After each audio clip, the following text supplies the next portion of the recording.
نبی صلی اللہ علیہ وسلم نے خوشخبری دی، فرمایا اہل کتاب میں جو بھی اسلام لائے گا نا اس کو 2 اجر ملیں گے، ایک اجر تو اپنے پیغمبر پر ایمان لانے کا اور ایک اجر محمد صلی اللہ علیہ وسلم پر ایمان لانے کا، تو یہ 2 اجر ملیں گے۔ تو میں مسیحی برادری سے گزارش کروں گا کہ آپ سورہ مائدہ کا اور سورہ نساء کا بھی ضرور مطالعہ کریں، ورنہ کم از کم میرا یہ بیان ہی سن لیں جو آج میں ڈیلیور کرنے جا رہا ہوں۔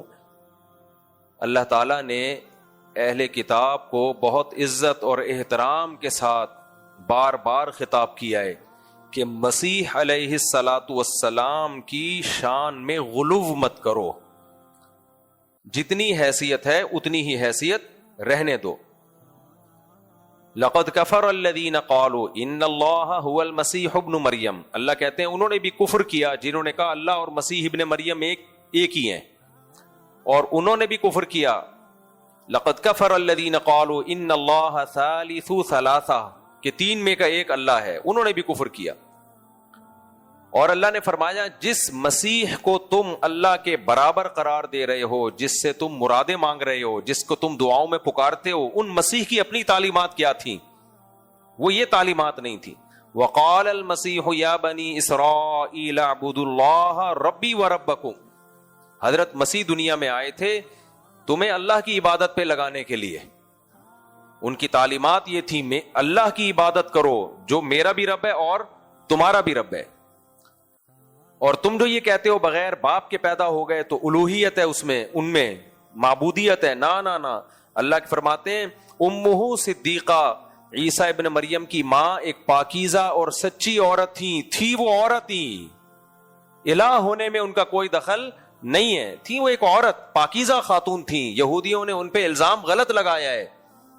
کانا یاکلان الطعام، کیسی صاف آیتیں ہیں سورہ مائدہ کی، دونوں مل کے کھانا کھایا کرتے تھے، عیسیٰ بھی اور عیسیٰ کی ماں حضرت مریم بھی۔ معبود کھانے پینے کا محتاج نہیں ہوتا، اور یہ جو عیسیٰ ابن مریم کے ہاتھ پہ معجزے ظاہر ہوئے، مردوں کو زندہ کر دیا اور کوڑ کے مریضوں پہ ہاتھ رکھا تو شفا مل گئی، ایسے معجزے تو بہت سارے پیغمبروں کے ساتھ ہوئے ہیں۔ موسیٰ کلیم اللہ لاٹھی کو زمین پہ پھینکتے تھے، کیا بن جاتی تھی؟ سانپ۔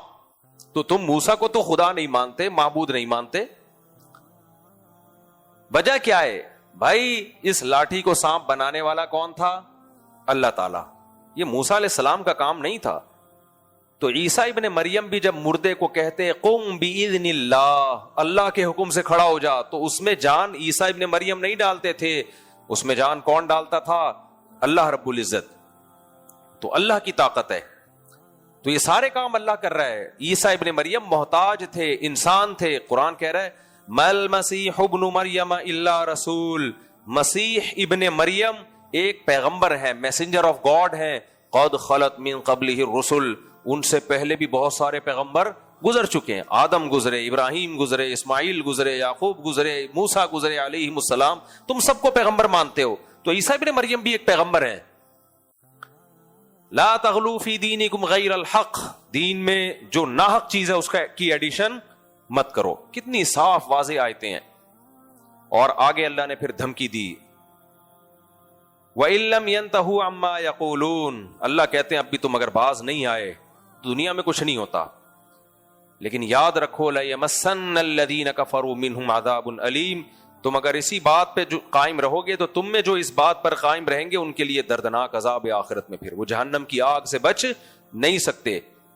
پھر اللہ نے ترغیب دی افلا یتوبون الی اللہ ویستغفرون، تم اللہ کی طرف توبہ کیوں نہیں کرتے، اس سے استغفار کیوں نہیں کرتے کہ اے اللہ ہم نے عیسیٰ کو جو اللہ کا بیٹا کہہ دیا، ہم سے غلطی ہو گئی، آؤ توبہ کے دروازے کھلے ہوئے ہیں، اتنا بڑا جرم کیا، 2 لفظ توبہ کے زبان سے نکال دو، اللہ تمہیں معاف کر دے گا۔ افلا یتوبون، تو ضد چھوڑ دو۔ کچھ دن پہلے ایک عیسائی مسلمان ہوا، ہم جب تراویح پڑھتے ہیں نا، آپ کو پتا ہے 40 سجدے اضافی کرتے ہیں ہم لوگ۔ میں بار بار تراویح میں سوچتا ہوں اللہ کا ہم پہ کتنا بڑا احسان ہے، ہمیں ایسے مذہب سے جوڑ دیا جس میں بہت عبادت ہے۔ کسی اور مذہب میں آپ خدا کی ایسی عبادت کر ہی نہیں سکتے۔ مذہب کا تو بنیادی مقصد لوگوں کو اللہ کی عبادت پہ لانا ایک بڑا مقصد ہے، تو عبادت عیسائیت میں ہے یا اسلام میں ہے؟ میں عیسائی برادری سے بہت ہی محبت سے، کوئی طنز مقصد نہیں ہے، آپ تنہائی میں بیٹھ کے غور کرو، حضرت عیسیٰ کا مقصد کیا تھا؟ لوگوں کو اللہ سے ملانا. تو بتاؤ اسلام اللہ سے ملا رہا ہے یا عیسائیت ملا رہی ہے؟ کچھ دن پہلے کہ عیسائی مسیحی برادری سے ایک شخص آئے، مسلمان ہوئے، شاید میں نے ان سے ملوایا بھی تھا یہاں لوگوں کو. میں نے پوچھا آپ کیوں مسلمان ہو رہے؟ انہوں نے کہا بھائی ایک ایسا مذہب ہے اسلام جو 5 ٹائم ہمیں خدا کے سامنے جھکاتا ہے. تو عیسیٰ علیہ السلام تو اس عمل سے خوش ہوں گے. پیغمبر کا مقصد کیا ہوتا ہے؟ مخلوق کو اللہ سے ملانا. دنیا میں کوئی مذہب ایسا نہیں ہے جو 5 ٹائم سورج نکلنے سے پہلے اللہ کی عبادت پراپر طریقے سے. ہمیں کیا ملتا ہے بھائی؟ ہم وضو کر کے آتے ہیں فجر سے پہلے، دل کرتا ہے کسی کا اٹھنے کا؟ مسلمانوں میں بہت سارے لوگ اٹھتے ہیں فجر سے پہلے، ہم اٹھ کے آتے ہیں، وضو کرتے ہیں، مسجد میں نماز پڑھتے ہیں، پھر جاتے ہیں، پھر ظہر میں آتے ہیں، پھر عصر میں آتے ہیں، پھر مغرب میں آتے ہیں. 1 روپے بھی ملتا ہے اس پہ؟ محمد صلی اللہ علیہ وسلم کی تعلیمات ہیں، آپ کا آرڈر ہے، جس کی وجہ سے 1400 سال بھی ہم کس کی عبادت کر رہے ہیں؟ اللہ کی عبادت کر رہے ہیں. اور یہی احکام عیسیٰ ابن مریم کے بھی تھے، لیکن اللہ نے سید الانبیاء محمد صلی اللہ علیہ وسلم کو اس لیے بھیجا کہ حضرت عیسیٰ کی تعلیمات ان کے مذہبی رہنماؤں نے چھوڑ دی تھی. یہ عیسیٰ ابن مریم کا قصور نہیں ہے، یہ آپ کے پادریوں کا قصور ہے، آپ کے مذہبی رہنماؤں کا قصور ہے. وہ اس دین کی حفاظت نہیں کر سکے. اگر حضرت عیسیٰ کے دین کی حفاظت ہوتی تو اللہ محمد صلی اللہ علیہ وسلم کو بھیجتا ہی نہیں. وہ دین ختم ہوا ہے اور نظر آ رہا ہے ختم ہوتا ہوا، اس میں کوئی بہت راکٹ سائنس نہیں ہے. کہاں ہے نماز؟ کہاں ہے عیسائیوں کے پاس؟ کہاں گیا وہ روزے؟ کہاں گئے؟ قرآن تو کہہ رہے کہ تم سے پہلی امتوں میں بھی روزے فرض ہوئے تھے. ہوں گے کچھ مذہبی عیسائی رکھتے ہوں گے، پتہ چلتا ہے دنیا کو. مسلمانوں کا جب رمضان آتا ہے پوری دنیا میں ہلچل مچتی ہے. حج کہاں گیا عیسائیوں کا؟ کیا حج نہیں تھا عیسائی مذہب میں؟ یقیناً تھا، اب ہے. مسلمانوں کا حج 40 لاکھ انسان جمع ہوتا ہے اور وہاں پیسے نہیں بٹ رہے ہوتے. کوئی 15 لاکھ روپے خرچ کر کے جا رہا ہے، کوئی 20 لاکھ روپے خرچ کے جا رہا ہے. کم سے کم 11-12 لاکھ تو خرچ ہوتے ہی ہیں. اور کتنے دھکے کھاتا ہے وہاں حج پہ.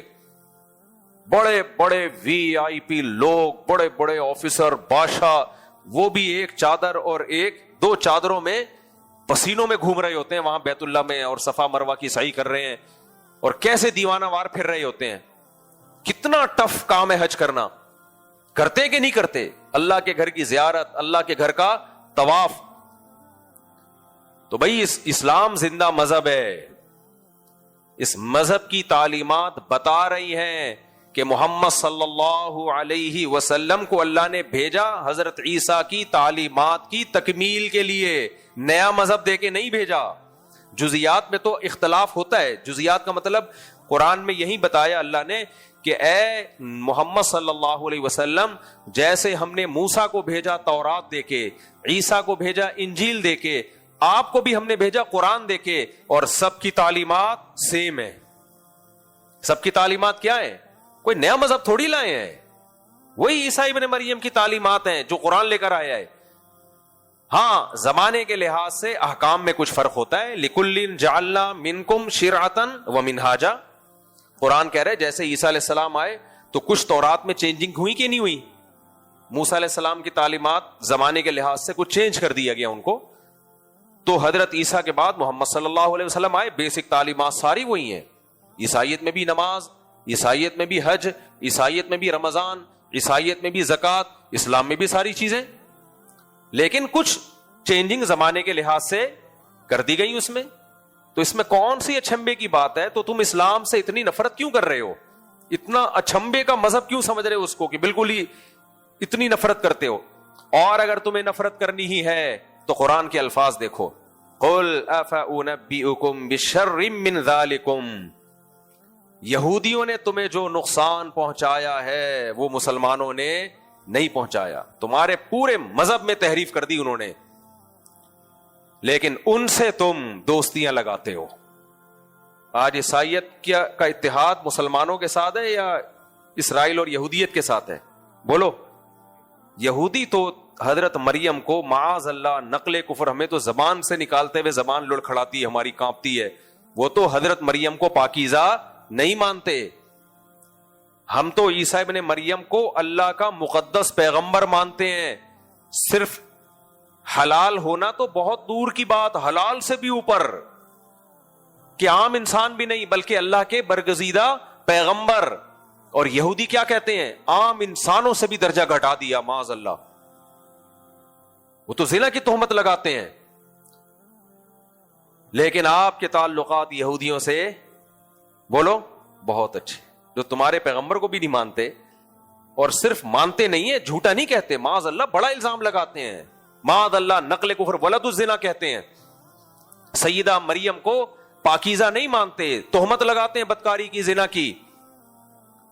تو یہ عجیب بات ہے، جو مذہب تمہارے مذہب کے قریب ہے، جو وہی تعلیمات لے کر آیا ہے جو عیسیٰ ابن مریم کی تعلیمات تھی، اس مذہب سے تو تمہیں اتنی نفرت، ہر وقت اس مذہب کے خلاف پروپیگنڈا کرتے رہتے ہو. آج بھی عیسائیوں کے کلپ آ رہے ہوتے ہیں، میرا بھی ایک کلپ کٹ کر کے ادھورا چلا دیا کہ اعتراضات کرتے رہتے ہیں. تو اس مذہب جو تمہارا سب سے بڑا دشمن تھا، اور تمہاری اپنی کتابوں میں ہے کہ اس مذہب کے ماننے والوں کو اللہ نے بندر اور خنزیر بنایا ہے موسیٰ علیہ السلام اور پیغمبروں کی نافرمانی کی وجہ سے. من لعنہ اللہ وغضب علیہ وجعل منہم القردۃ والخنازیر. تو ان لوگوں کے ساتھ تمہاری دوستیاں، ان کے اتحادی بنے ہوئے ہو، اور جو مذہب تمہارے سب سے زیادہ قریب، اس کے تم کیا بنے ہوئے ہو؟ دشمن. تو یہ اہل کتاب کو قرآن میں بہت زیادہ خطاب ہے ان صورتوں میں. اور پھر اللہ تعالیٰ نے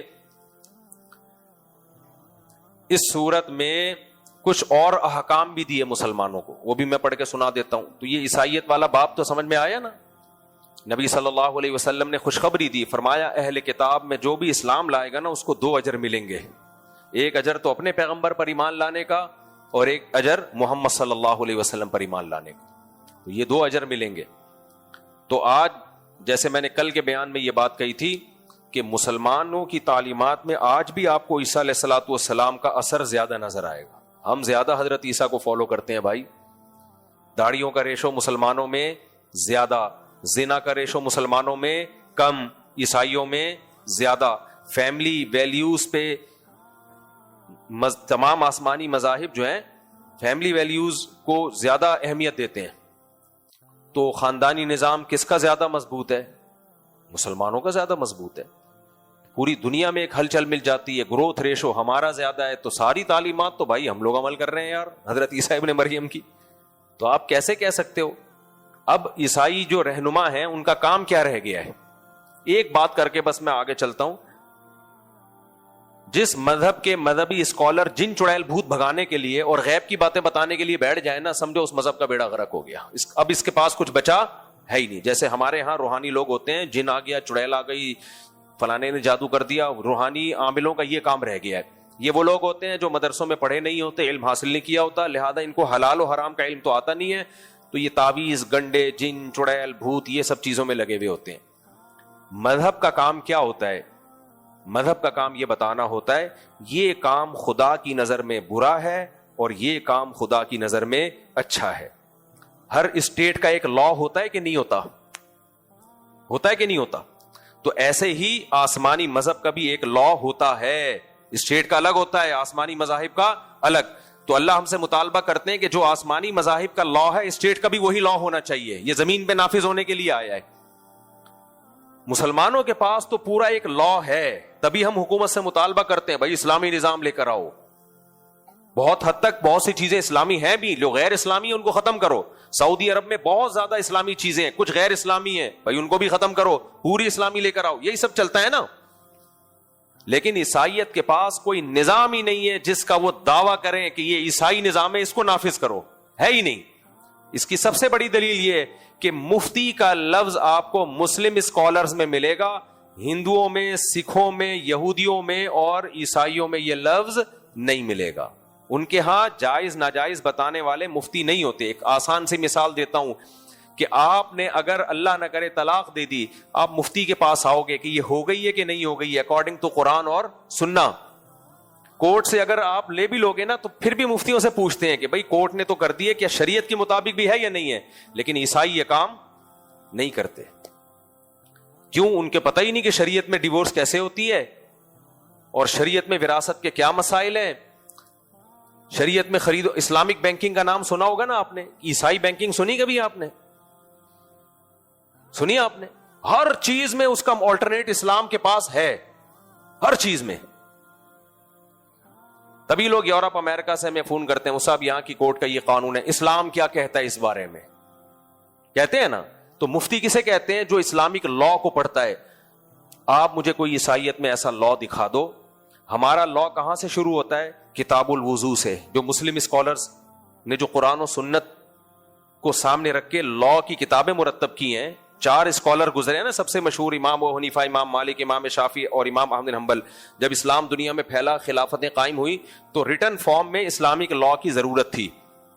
تو 4 مشہور اسلامک لا وجود میں آئے. ان میں چند چیزوں میں اختلاف تھا، میجر چیزیں سب کی ایک جیسی. اور وہ جو اختلاف تھا اس کے بارے میں بھی نبی نے ہمیں بتا دیا تھا کہ یہ اختلاف ہوگا، تو اس میں پریشان ہونے کی ضرورت نہیں ہے. اس میں جو حق پر ہوگا اس کو 2 اجر ملیں گے، جس سے غلطی ہو گئی اس کو بھی اجر ملے گا. یہ بھی ہمیں نبی نے پہلے بتا دیا کہ اس اختلاف کو زیادہ ویلیو مت دینا، بلکہ اس اختلاف کا فائدہ یہ ہوگا کہ بعض دفعہ ایک زمانے میں ایک فقہ کا کوئی مسئلہ چلنا ممکن ہی نہیں ہوگا تو دوسری کتاب سے تم سہارا لے سکتے ہو، کیونکہ قیامت تک آیا ہے نا. تو وہ جو 4 مشہور لا ہمارے مرتب ہوئے، آپ ان کی کتابوں میں ان کی ڈیٹیل میں جاؤ، انسانی عقل حیران ہو جاتی ہے. 1200 سال پہلے تقریباً امام شافعی نے ایک کتاب الام کے نام پر اسلامک لا کی کتاب لکھی، قرآن و سنت، حدیثیں، قرآنی آیات استدلال کر کے. اس سے پہلے امام ابو حنیفہ کے شاگرد امام محمد لکھ چکے تھے 6 کتابیں. یہ لوگ کہتے ہیں نا امام حنیفہ کی کوئی تصنیف نہیں ہے، تو اس سے کوئی فرق نہیں پڑتا. امام حنیفہ کے شاگرد کی جب ہے، جس میں ابو حنیفہ رحمہ اللہ کے اقوال نقل کر دیے، تو اس میں کیا جا رہا ہے کہ وہ خود نہ لکھنے سے کیا ہو گیا، ان کے شاگرد نے لکھ دی نا. تو ان کے شاگرد نے پوری کتاب 6 کتابیں لکھی جو اسلامک لا. وہ کہاں سے شروع ہوتے ہیں؟ پھر امام مالک کی کتابیں ہیں، امام احمد ابن حنبل کی کتابیں ہیں. تو یہ صرف لکھی نہیں گئی، ہزاروں صدیوں 1000 سال سے زیادہ یہ دنیا میں راج کیا ان کتابوں نے. ان پر فیصلے ہوئے، عدالتیں چلی. ابھی خلافت عثمانیہ کا خاتمہ 1922 میں جا کے ہوا ہے، 1920-22 میں، تو جا کے اسلامک لا کو زوال آنا شروع ہوا ہے. لیکن اب بھی مفتیان کرام وہ لا پڑھتے ہیں، اور ایسا نہیں کہ بالکل ختم ہو گیا. اب بھی بہت بڑا حصہ اسلامی ملکوں میں اسی کا نافذ ہے، اسی کا چل رہا ہے، اسی کو فالو کیا جاتا ہے. لیکن کیا عیسائیت میں ہے؟ اور وہ لا آپ دیکھو، کتاب الوضو سے شروع ہوتا ہے، طہارت کے احکام، پاک کیسے کیا اپنے آپ کو کیا جائے گا. پھر اذان ہے، پھر نماز ہے، پھر زکوٰۃ ہے، پھر زکوٰۃ کے ڈیپ میں جا کے احکام، پھر روزہ ہے، پھر حج ہے، پھر ریاستی قانون ہے، کتاب الحدود ہے، سزاؤں کا باب الگ ہے، حدود کا باب الگ ہے، تعزیر کا باب الگ ہے، پھر عدالتی قوانین کا باب چیپٹر الگ ہے. اتنی فقہ کی کتابیں آپ لے کر آتے ہو نا اسلامی قانون کی. کبھی آپ آؤ جامع رشید خوشبو لگا کے تو میں آپ کو دکھاؤں، یہاں سے یہاں تک ان کی جلدیں ہوتی ہیں. بال سفید ہو جاتے ہیں مفتیوں کے وہ پڑھ کے. ایسے نہیں بن جاتے مفتی بیٹھے بیٹھے انہوں نے ٹیشن پڑھا، ایک چینل بنایا، چل بھائی پھینکتا رہے بیٹھ کے. تو اتنی بڑی بڑی کتابیں، پوری زندگیاں گزر جاتی ہیں. یہ روحانی علاج کے ٹوٹکے تھوڑی لکھے ہوتے ہیں ان کتابوں میں، اسلامی لا لکھا ہوتا ہے، قانون لکھا ہوتا ہے. تبھی مفتیوں کے پاس ہر مسئلے کا جواب ہوتا ہے. لوگ مجھے کہتے ہیں مفتی صاحب، میں نے جب یہ اپنا چینل بنایا نا آسک مفتی طارق مسعود، یہ 5-6 سال پہلے بنایا تھا، تو جو MCN والے تھے وہ میرے پاس آئے، کہنے لگے اتنے مسائل لوگ آپ سے پوچھیں گے کہ آپ ہر ہفتے 40-40 منٹ کے 2 ایپیسوڈ ریکارڈ کروا دو، اتنی دنیا سے لوگ سوالات پوچھیں گے، اور وہ سوال بھی اسلام سے متعلق کہ یہ جائز ہے یا ناجائز ہے، یہ حلال ہے یا حرام ہے، ایسا کر لیا تو کیا سزا ہے، ایسا کیا تو کیا اس کا کفارہ ہے، وغیرہ وغیرہ، جو پورے اسلامک لا ہوتے ہیں. اس نے کہا یہ چلے گا کیسے، اتنے سوالات آئیں گے. میں نے کہا میرے بھائی اتنے آئیں گے نا کہ اگر میں یہ روزانہ بھی 2-2 گھنٹے ریکارڈ کرواؤں پورے نہیں ہوں گے. آپ دیکھ لو میرا چینل چل رہا ہے، لوگ کہتے ہیں 3-3 4-4 مہینے بعد ہمیں جواب ملتا ہے، اور ابھی بھی سوالات کی اتنی بھرمار ہے کہ آپ کی سوچ ہوگی، سمیٹنا نمٹانا مشکل ہو رہا ہے. اس لیے ہم ایک دارالفتہ بھی بنا رہے ہیں. اب بڑے بڑے مدارس میں مسائل کا دارالفتہ ہوتا ہے نا، مسائل آتے ہیں، تو ہم نے بھی سوچا بھی پورا ادارہ بنا دوں میں اس کو. تو کیا اس میں جن چڑیل بھول بھگانے کے سوالات ہوتے ہیں؟ گنجے کے سر پہ بال کیسے آ جائیں؟ آج مذہبی رہنماؤں کا یہی کام ہے. اس کی بیوی بھاگ گئی، وہ کیسے واپس آئے گی؟ وہ بیمار ہے، وہ کیسے ٹھیک ہوگا؟ اس میں ہم کیا کہتے ہیں؟ یہ ڈاکٹروں کا شعبہ ہے، یہ مفتیوں کا شعبہ نہیں ہے. بیوی بھاگ گئی کیسے آئے گی؟ یہ ڈاکٹروں کا نہیں، وہ گنجے کے سر پہ بال والا بھاگ گئی کیسے آئے گی؟ تو کسی کا بھی شعبہ نہیں ہے. تو یہ تو موٹیویشنل اسپیکر آپ کو ہو سکتا ہے کچھ بتا دے. مذہب کا شعبہ کیا ہے؟ حلال و حرام، جائز ناجائز. تو جیسے وکیل بڑی بڑی کتابیں پڑھتے ہیں نا قانون کی، بال سفید ہو جاتے ہیں پھر بڑا وکیل بنتا ہے، اس سے زیادہ کتابیں مفتی کو پڑھنی پڑتی ہیں پھر وہ صحیح مفتی بنتا ہے. تو یہ عیسائیت میں کہاں ہے میرے بھائی؟ کہاں ہے میرے بھائی؟ میں نے ایک عیسائی پادری سے سوال پوچھا تھا، بتاؤ باپ مر جائے تو اولاد کا کس کا وراثت میں کتنا حصہ ہے، بیوہ کا کتنا حصہ ہے؟ وہ جواب نہیں دے سکے. انہوں نے مجھے امریکہ لا پیش کرنا شروع کر دیا. میں نے کہا تو امریکہ قانون ہے، انسانوں کا بنایا ہوا. آسمانی قانون کیا ہے؟ خدائی قانون کیا ہے؟ تو نہیں ہے. تو اس لیے اللہ نے اسلام کے مقابلے میں بھائی کسی مذہب کو پنپنے ہی نہیں دیا ہے، تاکہ یقین آ جائے کہ محمد صلی اللہ علیہ وسلم ہی اللہ کے پیغمبر ہیں اور وہ عیسیٰ علیہ الصلوۃ والسلام ہی کی تعلیمات کو انہوں نے زندہ کیا ہے، کوئی نیا مذہب لے کے نہیں آئے. ہاں فروعی چیزوں میں اختلاف ہے، کچھ زمانے کے لحاظ سے کچھ مسائل چینج کیے گئے ہیں. وہ تو حضرت عیسیٰ نے بھی حضرت موسیٰ کی شریعت میں کچھ چیزوں میں تبدیلی کی تھی. وہ تو جب نیا پیغمبر آتا ہے تو پرانے پیغمبر کی تعلیمات میں کچھ چینجنگ ہوتی ہے، بیسک وہی ہے. تبھی نبی صلی اللہ علیہ وسلم کی صحیح بخاری کی حدیث ہے، قرب قیامت میں عیسیٰ علیہ السلام نازل ہوں گے تو کس کی شریعت کو فالو کریں گے؟ اسلام کو فالو کریں گے. تو اور قرآن کے الفاظ ہیں کہ اس وقت تمام اہل کتاب عیسائی مسلمان ہو جائیں گے. قرآن کی ایک آیت کی تفسیر حضرت ابو ہریرہ سے یہی منقول ہے. تو اس وقت تو آپ مسلمان ہو ہی جاؤ گے، تو بہتر نہیں ہے اب ہو جاؤ؟ اس وقت تو ہو ہی جاؤ گے سب. جب حضرت عیسیٰ خود آ کے گواہی دیں گے بھائی محمد صلی اللہ علیہ وسلم سچے پیغمبر ہیں اور اسلام برحق ہے، میں بھی اسی کو فالو کر رہا ہوں، تو پھر تو عیسائیوں کے پاس کوئی آپشن ہوگا ہی نہیں. اور یہ چیز بھی عیسائیت میں اور اسلام میں مشترک ہے. عیسائی بھی اس کے قائل ہیں کہ عیسیٰ علیہ السلام آسمانوں پہ زندہ ہے، قرب قیامت میں نازل ہوں گے. اسلام بھی اس کی تصدیق کرتا ہے. فرق کیا ہے کہ عیسائی کہتے ہیں ان کو سولی پہ لٹکایا گیا، اسلام کہتے ہیں نا سولی پہ نہیں لٹکایا گیا ان کو. لیکن اس میں دونوں مشترک ہیں. عیسائی بھی کہتے ہیں حضرت عیسیٰ آسمانوں پہ زندہ قرب قیامت میں نازل ہوں گے، اور مسلمان بھی کہتے ہیں. لیکن اسلام کہتا ہے وہ قرب قیامت میں نازل ہو کر اسلام کو فالو کریں گے. کس کو فالو کریں گے؟ اسلام. تبھی میں لوگوں سے ایک بات کہتا ہوں، حضرت عیسیٰ بھی 4 شادیاں کریں گے. سمجھ رہے ہو؟ یہ ہو نہیں سکتا کہ محمد صلی اللہ علیہ وسلم، آپ کتنی بھی عیسائیوں کی کتابیں دیکھ لو، پچھلے پیغمبروں میں شاید صرف ایک زکریا علیہ السلام ہے اور ایک آدم علیہ السلام ہے جن کی ایک بیوی تھی. باقی تو ہر پیغمبر کی ہمیں بہت ساری بیویاں ملتی ہیں. تو یہ کیسے ممکن ہے کہ عیسیٰ علیہ السلام بغیر نکاح کیا آسمانوں پہ چلے گئے؟ اور اللہ نے آپ کا نکاح کرایا ہی نہیں اسی وجہ سے. اللہ کو پتا تھا آئیں گے تو پھر ہوں گی ان کی صحیح، ان کے کثرت سے نکاح ہوں گے. تو یہ سب چیزیں کامن ہیں. تو اسی وجہ سے قرآن نے عیسائیوں کی صورت میں ایک تعریف بھی کی ہے. فرمایا تم اسلام کے سب سے بڑا دشمن یہود کو اور مشرکین کو پاؤ گے، لیکن اقربہم مودۃ للذین آمنوا الذین قالوا انا نصارى، سب سے قریب تم کس کو پاؤ گے؟ ان لوگوں کو جو اپنے آپ کو حضرت عیسیٰ کا حواری کہتے ہیں. حضرت عیسیٰ یعنی عیسائی جو کرسچن ہے، جو مسیحی برادری جسے کہا جاتا ہے، یہ سب سے. اور دنیا میں سب سے زیادہ اسلام میں کنورٹ ہونے والے لوگ بھی کون سے ہیں؟ مسیحی لوگ ہیں. سب سے زیادہ یہی کنورٹ ہوتے ہیں. تو اس لیے بھائی قرآن بار بار آپ کو غور کرنے کی دعوت دے رہا ہے. آج درس میں چونکہ یہ دعوت آ گئی، اللہ بار بار عیسائیوں سے خطاب کر رہے ہیں. مجھے تو نہیں کہہ رہے اللہ تعالیٰ کہ بھائی تم عیسیٰ کو اللہ کا بیٹا کہنے سے توبہ کرو. یہ کس کو کہہ رہے ہیں اللہ تعالیٰ؟ عیسائیوں کو کہہ رہے ہیں کہ مل مسیح ابن مریم الا رسول، وہ اللہ کے رسول تھے اور توحید کی دعوت دی ہے انہوں نے. اور کل کے آیتوں میں تو آئے گا کہ اللہ قیامت میں حضرت عیسیٰ سے کہے گا کہ آپ نے ان سے کہا تھا کہ مجھے اللہ کا بیٹا بنا دو. آپ نے کہا تھا، آپ کو تو میں نے توحید کی دعوت دے کے بھیجا تھا. حضرت عیسیٰ برات کا اعلان کریں گے، اللہ میں نے ایسا کوئی کام نہیں کیا، میں نے تو ماں کی گود میں بھی ان کو توحید سکھائی ہے، ماں کی گود میں بھی ان کو توحید سکھائی ہے.